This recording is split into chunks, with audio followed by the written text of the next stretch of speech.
পাটা পুটোতে ছেইছে এইভাবে খেতে মনে চাইলো, ভাবলাম আপনাদের সাথেও একটু শেয়ার করি। প্রথমেই আমি মাংসটা এইভাবে ছেঁচে নিচ্ছি। ছেঁচতে ছেঁচতে আমার মাংস উড়েও যাচ্ছে, আবার ধরে নিয়ে আসছি।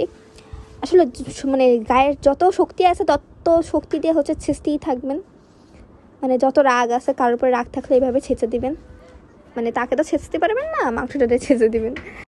প্রথমেই আমি আদা বাটা, রসুন বাটা, চালের গুঁড়ো, হলুদের গুঁড়ো সব দিয়ে দেবো, সাথে সরিষার তেলও দেবো। আপনার ঘরে যা যা আছে সব দিয়ে দেবেন। গরম মশলাও দিছি, দেখতেছি ভুলে যাই আসলে কী সব দিই। কাবাব মশলা যা যা ঘরে পাবেন সব দিয়ে দেবেন। এভাবে ভালো করে চটকে চটকে মাখিয়ে নিচ্ছি। আপনাদের যদি কাউকে এরকম ঝাল পেঁয়াজ দিয়ে মাখিয়ে নিতে মন চায়, আপনারা মাখিয়ে নিতে পারেন, সমস্যা নয়। না মানুষের মাখাইতে হবে না। লবণ দিয়ে নিয়ে দেখছেন, লবণ দিয়ে দিচ্ছি।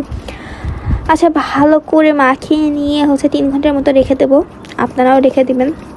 এখানে মনে হচ্ছে আমি বেসন দিচ্ছি, ভুলে গেছি এসব কী সব দিচ্ছি, মনেও নেই।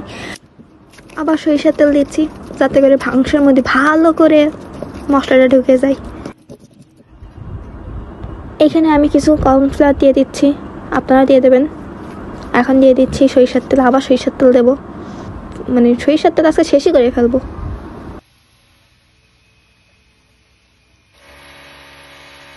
3 ঘন্টা রেখে দেবো যাতে মশলাটা ভালো করে ঢোকে। যাই হোক, এখন আমি প্যানে তেল দিয়ে দিচ্ছি। ভালো করে একটু বেশি করে তেল দিয়ে দেবেন, কিপটুমি করবেন না। এখন মাংসগুলো এপিট ওপিট করে ভালো করে ভেজে নেব। ভেজে নিলেই আমারটা তৈরি হয়ে যাবে। খুব মজা কিন্তু এই কাবাবটা খেতে, আপনারাও ট্রাই করে দেখবেন। আপনারা চাইলে মুরগির মাংস দিয়েও করতে পারেন।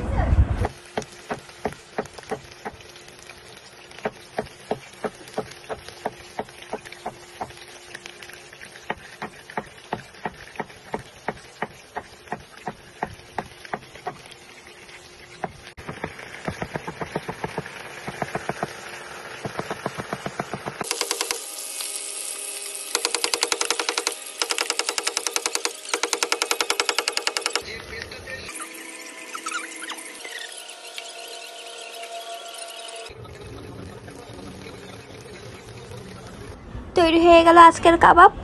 আপনারা কে কে কাবাব খেতে পছন্দ করেন অবশ্যই আমাকে কমেন্টসে জানাবেন। খেতে কিন্তু ভীষণ মজা ছিল। আপনারা চাইলে ট্রাই করতে পারেন বাসায়। আজকের মতো এই পর্যন্তই। সবাই ভালো থাকবেন, সুস্থ থাকবেন। আল্লাহ হাফেজ।